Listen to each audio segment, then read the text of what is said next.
everyone. How y'all doing? Assalamu alaikum wa rahmatullahi wa barakatuh. Welcome back to our channel.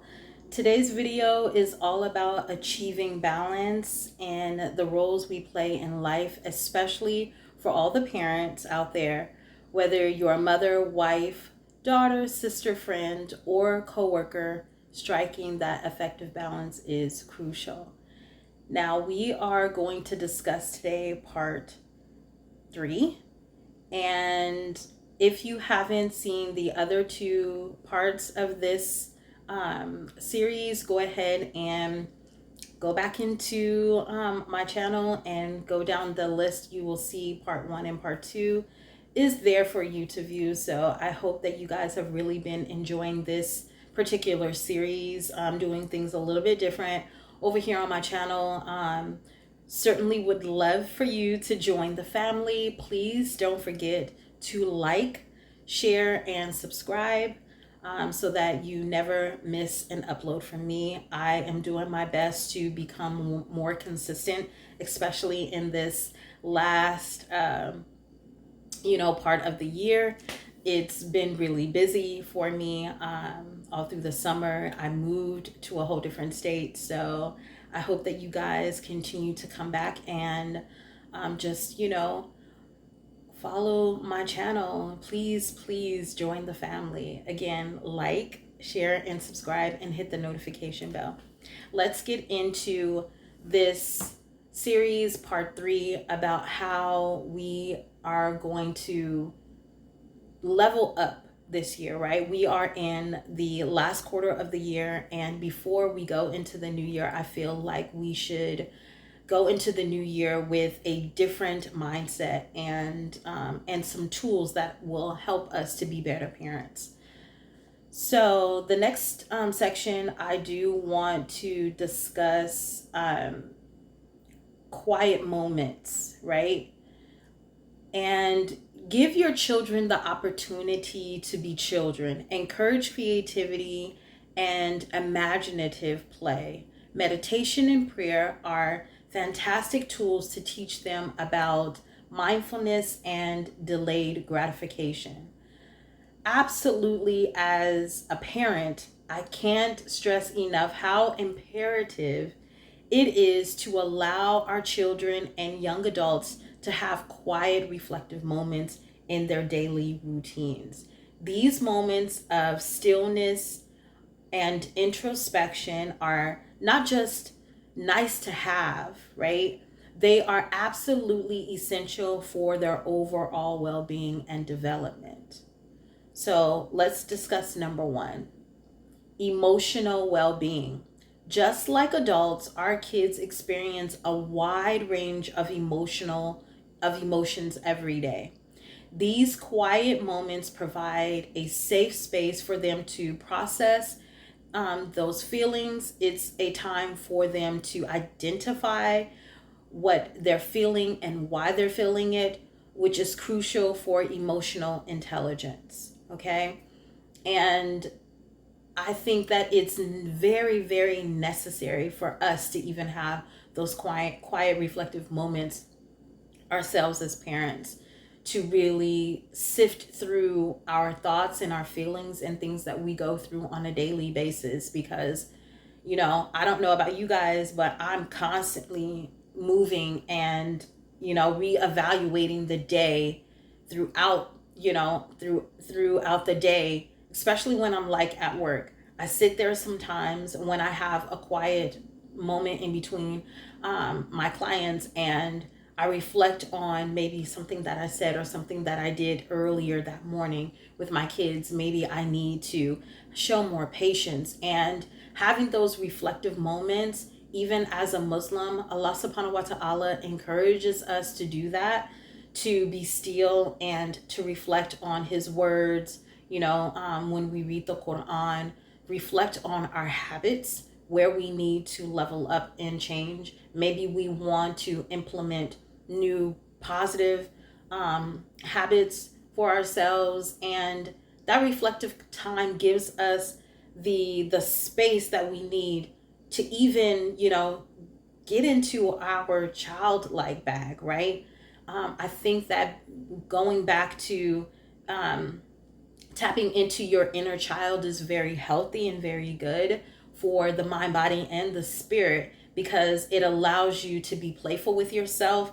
It allows you the freedom to understand who you are as a person, and really assess those parts of you that get triggered, and that is emotional, and how you want to deal with those emotions, and how and that is a healthy space to be in when you are a grown up, and not just a parent but as an adult, so that you can change some of the behaviors that you see, that you feel aren't so good, and you can level up. So I feel like that is crucial. It's very crucial for parents to implement and lead and show our children how to do the same, right? As they grow into themselves and into adulthood, they're going to need us to be their prime example. We are their first teachers.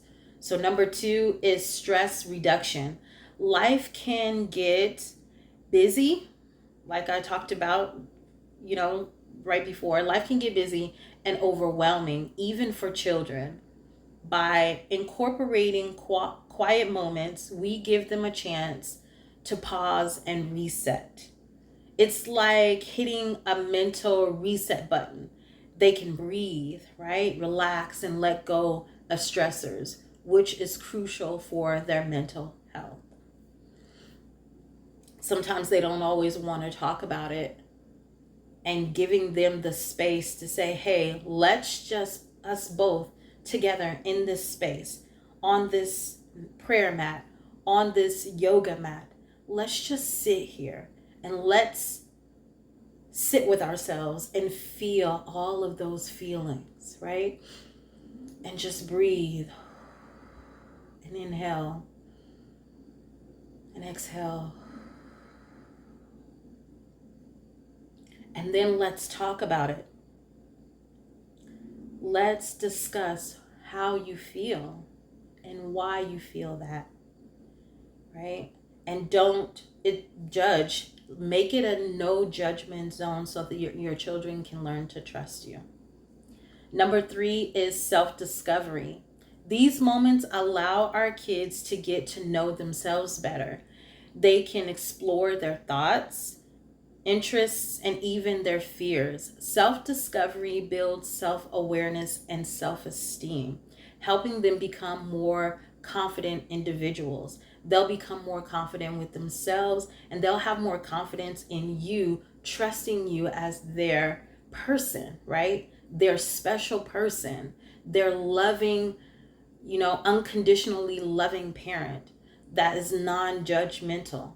And they'll run to you when they have a problem. They'll want to come to you instead of seeking validation outside of themselves. They'll want to come home. They'll want to sit with you in those quiet moments of reflection and self-discovery, and discuss what it is that they're feeling. They'll ask you for your advice. It's a beautiful space to be in. It's a wonderful, and it's a very satisfying feeling when you are a parent and your child loves you and trusts you with their innermost thoughts and feelings. So it's important for them to have that self-discovery time with you, right? And as they're young. So when they get older, that self-discovery time will be something that will be pleasurable for them, and they'll want to be in those quiet moments of reflection instead of asking for everyone else to validate them and affirm them. They'll want to come and be more introspective and reflective, and do it for themselves. So I really encourage you to, practice these steps with your children, and bond with them. This is really going to help you bond with your children. All right. So number 4, problem solving skills. Quiet reflection encourages critical thinking and problem solving. When they take a step back and think about situations, they learn to analyze and come up with solutions on their own. This is an essential skill they'll use throughout their lives. Again, what I was just saying, when they're younger and you build this structure with them as they get older and go off to college, you'll even feel comfortable knowing that you gave them all the tools. You put every tool that you could possibly, equip them with in their bag. So now they're going off to college and you are okay and you're calm and you're secure with your parenting, knowing that your child has been equipped with all of those tools in their bag and they are able to navigate life on their own, and you trust your parenting. So when you trust yourself, you can trust your parenting. And trusting yourself is knowing yourself. And knowing yourself is a beautiful space to be in, because you give that to others by just exuding that type of energy, right? You give everyone around you the audacity to be themselves, right? And you're teaching your children how to problem solve on their own by showing up that way in their lives. Number 5, creativity and imagination. These moments are the breeding ground for creativity. When kids have time to daydream, imagine, and let their minds wander, they often come up with innovative ideas and solutions. It's where creativity is born, even for yourself. Give yourself that freedom, that space. Too often as mothers, we don't give ourselves the freedom to daydream, right? We also need to inculcate daydreaming, letting our mind run free, laying in bed, laying on the floor, just breathing fresh oxygen into your body and releasing all of the toxins. When you do that, you let go of all of that stress from the day, from the month that has been weighing you down. And you can think better, more clearly, because you have clean oxygen being filtered to your brain, right? From your heart to your brain. And your children need that as well. Everything that you need, your children need. Remember that there's a child inside of you. In every single grown person, there is that child that's still there, that loves to be playful and wants to be loved and cuddled and nurtured, right? And we learn to do that from ourselves when we are children. We're supposed to. That's what our parents should be teaching us, is how to nurture ourselves, how to take care of ourselves. And that's our job. Even if you didn't have it when you were a child, you know what you need now. So give that to yourselves so that you can give that to your children. It's very important. Allow them the freedom to be able to be themselves and to be heard and to be loved and nurtured. Number 6 is mindfulness and presence. Teaching our children to be present in the moment is a valuable life lesson. These moments of reflection teach them to appreciate the now, rather than always looking ahead and dwelling on the past. So Allah subhanahu wa ta'ala definitely tells us to always be present in the moment and to be grateful for what we have right now. Because if we are grateful for what we have right now, Allah subhanahu wa ta'ala is going to give us more. We have to discern that there is a sense of gratitude that needs to be had in our lives. To not look at the neighbors across the street, to not look at your coworker that has, all this money in the bank and taking the vacations that you wish you could take, to not look at, the other person that is driving a nice car. Look within yourselves and see that everything that you have at home with your family, within yourself, is enough for today, enough for you. Because you're going to get there, but you need to manifest what you want. And in order to manifest what you want, You have to stay present. You must stay grounded. You have to be in that loving energy, right? In your heart center, in your heart chakra energy. And being a Muslim, and truly being a Muslim, right? Inculcating everything that Islam stands for, then you would be in your heart chakra. You would be in that loving energy, because according to the Sunnah, even a smile, when you smile at someone, that's sunnah, that's love energy. When you're giving to someone, when you're sowing seeds of sadaqah, when you're doing good deeds, even with sharing your lunch or seeing someone that needs help across the street, or old person that's struggling, and you want to help them across the street carry their groceries. You want to do something nice for your neighbor, or for a friend, or for a coworker, or anything like that. Just sowing seeds of sadaqah and doing good deeds, that is ibadah. And that will teach you how to stay in the moment and be grateful, right? Having compassion and being mindful of what that looks like, what that feels like. Because if you think about how someone, you think about, okay, I wish someone would do that for me. Well, you do it for someone because it's a reciprocal energy. When you give, when you sow good seeds, and you do good deeds, it makes you feel good. And that's important. So you're feeling good, they're feeling good.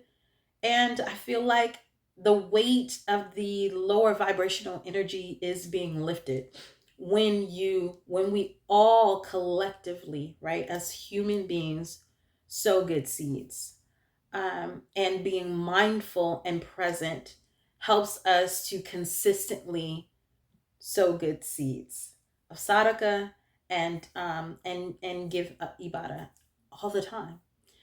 Uh, and our children need to learn that it's okay to have less, that turning off the TV is better for you, so that you can let your mind really discover more of what it needs, like imagination, thinking about what it is that makes you happy. What about, let's plan for, next weekend, let's go out and let's give away some food that we don't need. Let's give away some old clothes that we're no longer wearing anymore, that's still good, that we can give to someone that's less fortunate and needs it. Let's go out and meet some new friends. Let's go have lunch with some friends. Let's do something. Let's go out and grow some flowers in our backyard, or some herbs, because we want to give fresh fruit and fresh herbs to our neighbors, to our community, right? That, for me, that's mindfulness. That's tending to your your higher self, right? What the spirit is intended to do is to really be good and do good in the world, right? We're not perfect. Nobody's perfect. Only Allah subhanahu wa ta'ala is perfect. So seeking out perfection, I think, is healthy, because we're telling ourselves that there's more of us that can be better, right? There's more inside of our mind and our spirit that wants to do good, that's yearning and craving for, our higher selves to shine through and to the world, and just be a better person. I mean, it's important, and your life expands. I feel like we alleviate a lot of stress when we do that, because we're sending good energy to our body when we are mindful, when we are present, and when we are sowing seeds of sadaqah. So continue to do that and find different ways to practice mindfulness and presence with your kids, whatever that looks like for you and your family, because for everyone it's different, right? Number 7, developing inner strength. Life is full of challenges, let's be real. And these quiet moments help our children build inner strength and resilience. They learn that they can handle difficulties and bounce back from setbacks. And that can, even for little children, when they hurt themselves, right? It's a open sore, and then over time it heals. That is our body developing a scar, right? Scar tissue, and helping us heal by developing that scar tissue on the outside. In the inside, it's still going to be tender, right? It's still going to be vulnerable. But if we are keeping it clean and we are tending to it and managing it properly, and putting a bandage over it and making sure that you don't keep hitting it over and over again, it's going to heal. And that's just like with developing anything, especially inner strength. It's hard at first. It takes skill, it takes time.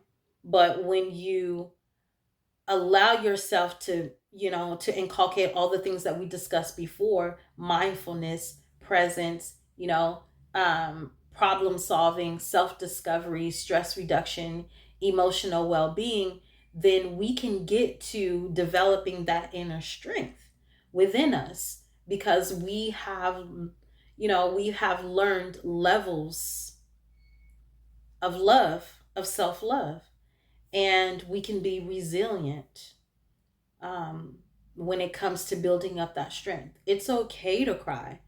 Even your sons, let them know that it's okay to cry. It's healthy. It builds inner strength when you allow yourself to a vulnerable space to be emotional, because we are all emotional beings. I don't care what you say. Men are just as emotional as women.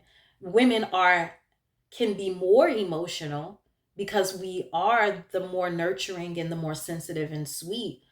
But men can be emotional too. They just hold it in a lot. And I think that our sons need a space, right? A very safe space to be able to feel like they can cry, so that they can heal themselves in the inside and develop that outer strength that they're going to need when they get out in the world.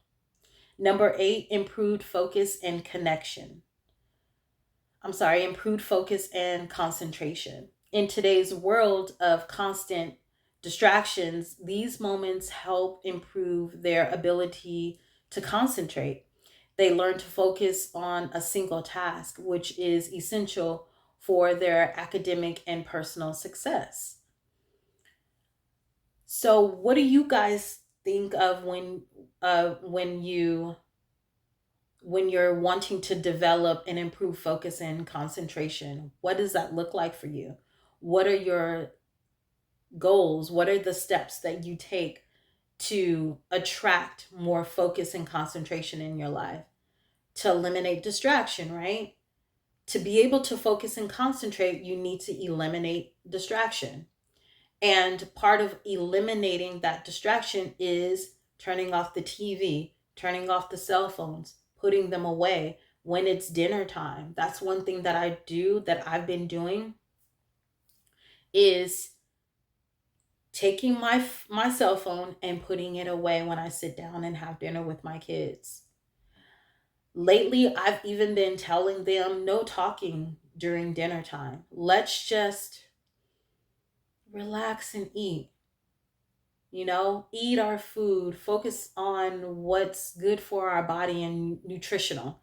And I found that in doing that, we have been eating less and feeling full more, and our bodies are getting stronger, because we feel and taste our food, for one, and it helps us to absorb all the nutrients, I feel like, because we're being mindful in those moments of what we're eating.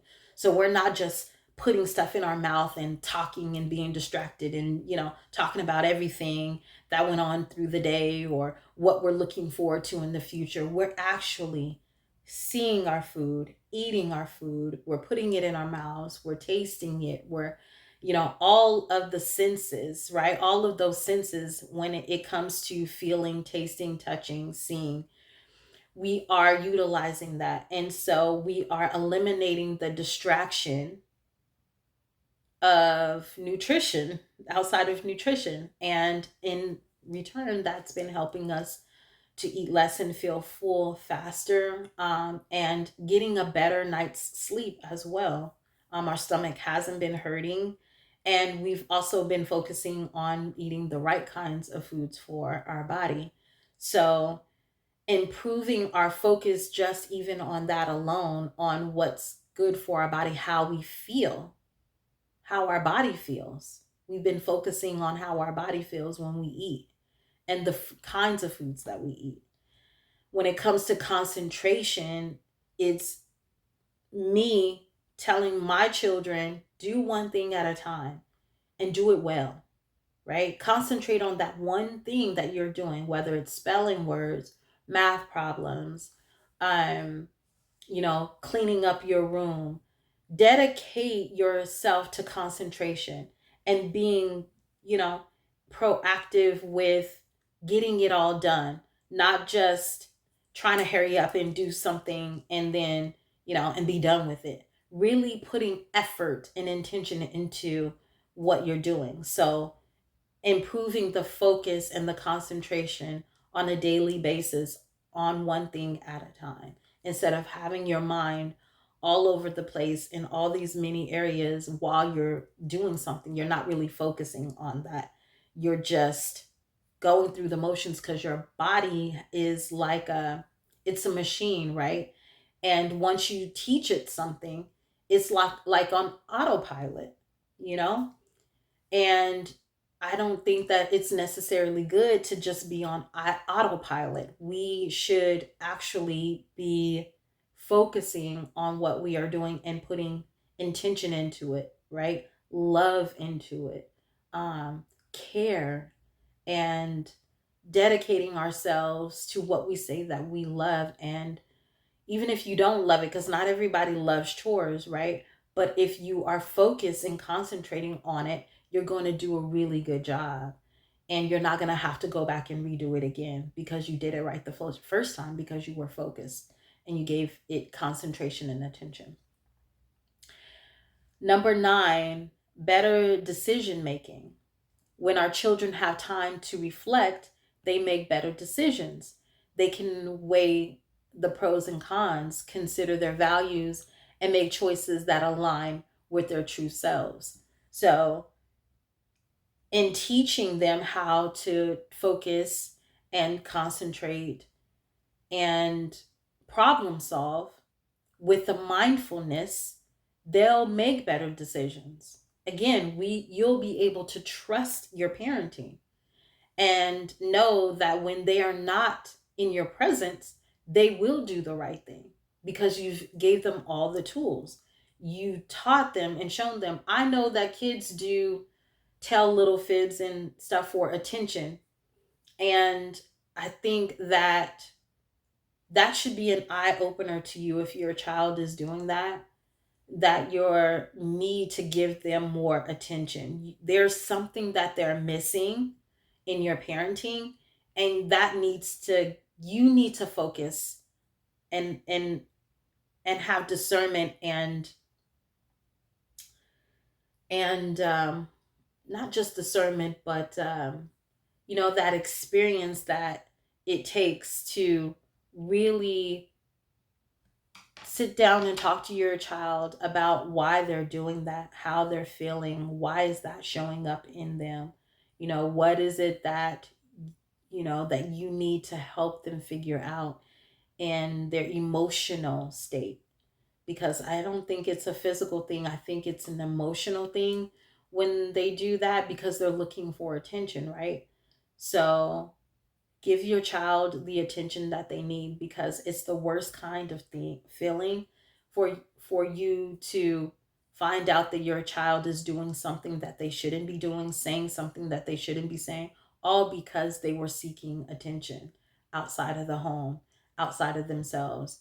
So please, please use some of these tips to reassess and reevaluate and reassess how you're parenting. Everyone's parenting is going to be different because we're all different. Our cultures are different. Our experiences are different. So do your level best for your family. Number 10, and the last one, is connection with their inner values. Ultimately, these quiet moments allow our children to connect with their inner values and beliefs. This self awareness is the compass that will guide them through life, helping them make choices that bring them joy and fulfillment. And they can trust themselves when you constantly remind them of who they are. They're loved, they're intelligent, they're beautiful, they're audacious, they're inspiring, they're caring, and that you love them and that you care about their well being. You care about how they feel. It's very, very crucial and imperative that you, as a parent, constantly remind your child that you love them and that you care about their well being, that you are and want to be involved in their lives. And as they grow and move past some of those childish things and want more freedom, it's important that you continue to tell them that you love them and that you care about their well-being. And if there is anything that they need or they want to discuss, that there's an open door and it's a safe space, a no judgment zone for them to come to you and remind them of who they are, that they are Muslim, that Allah subhanahu wa ta'ala loves them, and that you care about them, and Allah sees them, and Allah cares about them, because He is the all hearing, the all knowing, and He is the often forgiving. And we must continue to let our children know that no matter what they're going through, even the mistakes that they make, that we are all human and we will make mistakes. Just don't stay in that place, and that you want them to know that whatever it is, that you forgive them and that you love them and you can work past it. Okay? So, as parents, let's encourage these moments of reflection, whether it's a few minutes of quiet time, journaling, meditation, or simply gazing at the stars. These moments are a gift we can give our children. They lay the foundation for a lifetime of self discovery, well being, and happiness. Thank you for joining us today as we explore the art of balancing life as a parent. We hope you enjoyed these insights, helpful in your journey. If you enjoyed this video, please, please, please don't forget to like, subscribe, and hit the notification bell for more content like this. I love you all so much. And as always, please share your thoughts and experiences in the comments below. We love hearing from you. Until the next time, take care and remember, you've got this. You've got this. And I love you so much. Assalamu alaikum wa rahmatullahi wa barakatuh.